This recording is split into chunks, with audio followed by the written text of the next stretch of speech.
Electricity was first discovered in the 1700s. Ever since then, electricity has played an important role in humans' daily life. We can no longer live without electricity because it affects most of our daily life essentials. Nowadays, electricity energy has been used too much by people. For example, by turning on the lights during the day when we already have enough natural sunlight. Not unplugging electrical sockets when not in use, not turning off air conditioning when it is not needed, and etc. We may think that these things do not really affect the Earth, but in reality, excessive use of electricity does some damage to the Earth more dangerous than we think. Looking at this problem, we established a movement where we spread more awareness to people to start using electricity energy more wisely and efficiently. So who is actually responsible for efficient energy use? The answer is that it starts from ourselves and we can spread the awareness to people close to us or use our social media to spread the awareness publicly. Using electricity energy efficiently can actually start from anywhere and everywhere. The simplest one is to start doing this movement in your own house. You can also apply this movement in public places such as schools or campuses.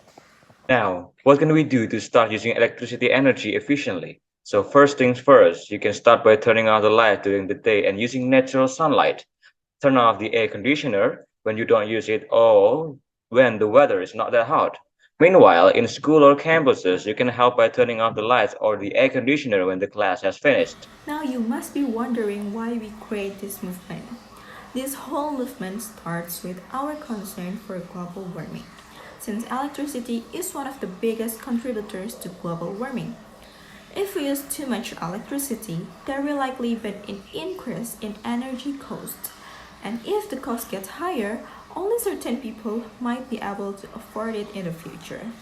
And lastly, increasing energy production is likely to increase emissions of certain air pollutants and greenhouse gases that contribute to climate change. Join us in our mission to protect the Earth from the devastating effect of the overusing electricity. Together, we can raise awareness and implement regulation to ensure a healthier environment for the future generation to enjoy.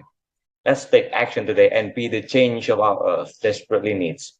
Together, we can save the energy and save the Earth that sustains us all. By actively participating in reducing electricity energy consumption, we can also make a significant impact on reducing the global warming.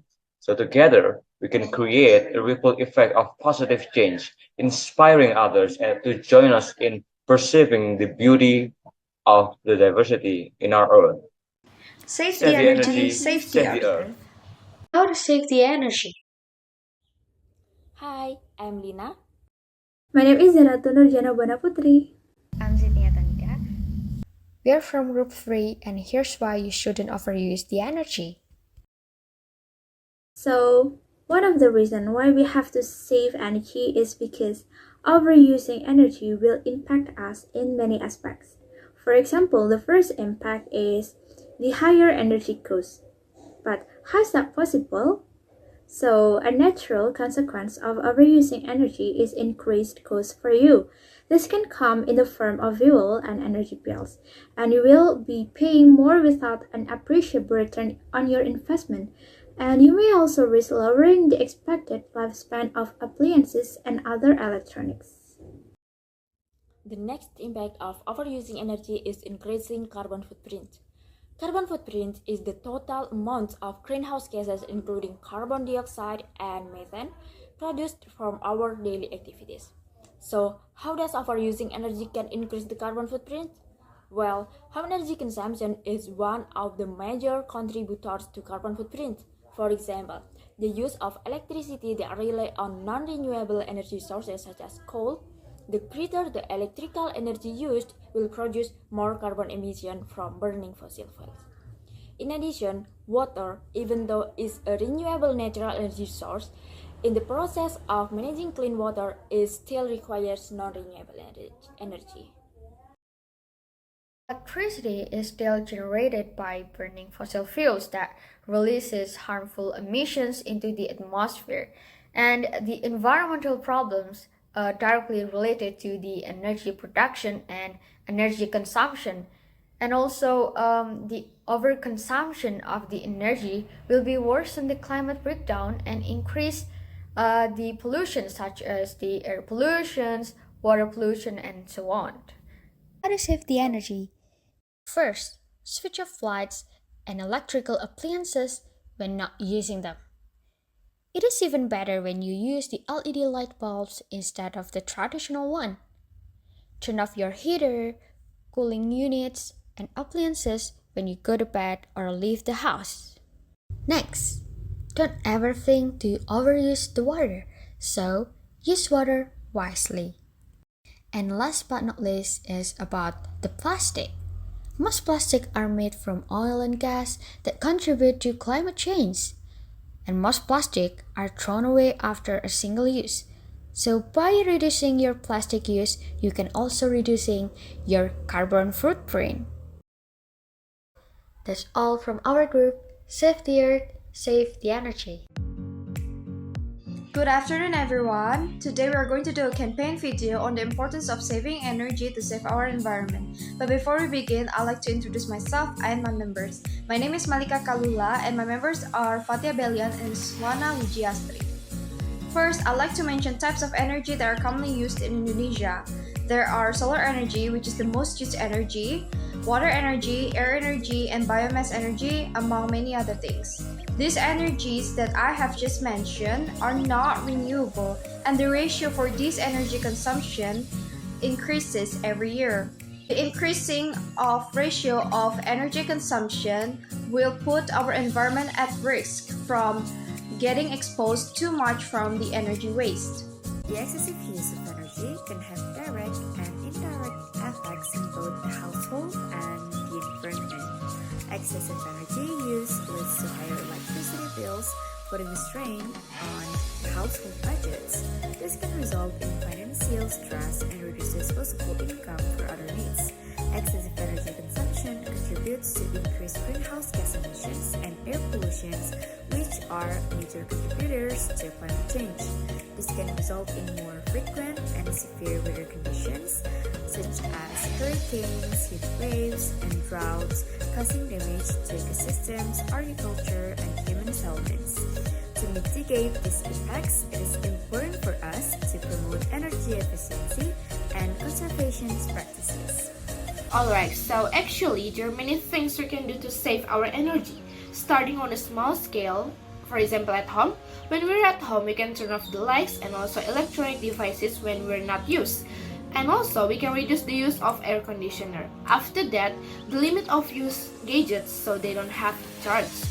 And we can hang our clothes outdoor in the sun, and also for energy saving on a large scale we can use biogas and also biodiesel fuel to avoid continuous refueling, and we can also reduce our mobilization when we're driving. So that's the way that we can do in our environment to save our earth and also have a minimalist life. And it's all start from home and a simple things to do, and then slowly move into big scale for saving our energy. Alright, so that's all from us. Thank you for watching. Good morning, I'm Ida and friends. For the recent project, our group consists of me, Rizal, my friend Angelina Fatlin, and Putri Wahyu Ningsih. We are going to talk about one of the social issues that is quite urgent in Indonesia, which is child and unmarried marriage. So let's get into it. So for an introduction, child and unmarried marriage is a significant social issue with harmful consequences for the individual involved, particularly in developing countries such as Indonesia itself. It refers to the practice of marrying a children, usually defined as individuals under the age of 18, which is the internationally recognized standard for adult. Child and unmarried marriage violates the basic human rights of children and perpetuates a cycle of poverty and gender inequality. In Indonesia itself, child and unmarried marriage remains a prevalent issue despite legal regulation in place to prevent. According to Indonesian marriage law, the legal minimum age for marriage is 21 for men and 18 for women. However, there are loopholes in the law that allow for exceptions, such as parental consent, and religious or cultural custom. According to data from the Indonesian Statistic Agency in 2018, around 11.2% of girls in Indonesia aged 20 to 24 were married before the age of 18. This prevalence varies across different regions with higher rates of rural areas compared to urban areas. It is important to note that this data is from 2018 and the situation may have changed ever since. Next will be presented by my friend. So I will explain about the cause. Early marriage refers to the practice of getting married at a young age, typically before reaching adulthood or before the age of 18. The effect of early marriage can vary depending on various factors, including the cultural context, socioeconomic conditions, and individual circumstances. While there may be some cultural or historical justifications for early marriage in certain societies. And it is important to recognize that early marriage often poses significant challenges and negative consequences for individuals involved, especially for girls. So there are some effects of early marriage. The first one is about the limited educational opportunities. Consequently, they are deprived of the opportunity to acquire knowledge, skills, and qualifications that can contribute to their personal development and future career prospects. And the second is health risks and reproductive health issues. Early marriage is associated with increased health risks, particularly for girls who may not be physically or emotionally ready for childbirth. Additionally, early pregnancies often occur before the young girls' bodies are fully developed, which can lead to various health problems for both the mother and the child. And then the third is economic disadvantages. Getting married at an early age often limits the economic prospects of individuals. The lack of education and vocational skills can further hinder their ability to secure stable employment and achieve financial independence. And the fourth, limited personal development and autonomy. Early marriage can restrict personal development and limit the autonomy of individuals. They may have limited decision-making power with the marriage and face social and cultural expectations that prioritize their roles as wives and mothers over their personal aspirations and goals. And the last one is psychological and emotional challenges. Early marriage can contribute to increased psychological and emotional stress for young individuals. The responsibilities and pressure associated with marriage and adult life at a young age can lead to anxiety, depression, and other mental health issues. Lack of support networks and social isolation can exacerbate these challenges. Okay, last for the solution. Considering the case that happens a lot about early marriage, especially in Indonesia, we should look for some solution for this case and prevent it from happening for the next generation. There is some solution that we can offer and take seriously. First, from the parents. They can give information and knowledge about how dangerous it is for the children since they were younger when we get married, but we aren't ready enough and our mentality and economy is still unstable. Second, from the government, they can provide formal subjects about sex, marriage, reproduction, and support for the poor family to give a scholarship or free course for their children that have a big potential for marry early. Third, campaign awareness about how dangerous early marriage is. In the modern era, we can easily share about every good and bad things. So, to use social media wisely, we can share awareness to prevent early marriage because it would destroy the next generation if they are not ready for mentally and financially. Last but not least, we should take little steps from ourselves to avoid bad association and not be influenced to marry early. That's all from our group about early marriage. I hope it will give you a lot of good information. Thank you. Public art is an artwork in any medium, planned and executed outside a gallery context and intended specifically for exhibition within a public space. It is created to be enjoyed by the general public. It's usually purchased by public funds or donations from people who support the public art project. Although it brings mutual benefits, there is much debate about whether public art is necessary or not. In my opinion, art is like expressions or applications for humans or someone's creative skills, ideas, and imagination. And as we know, there are many arts around us, for example, public art.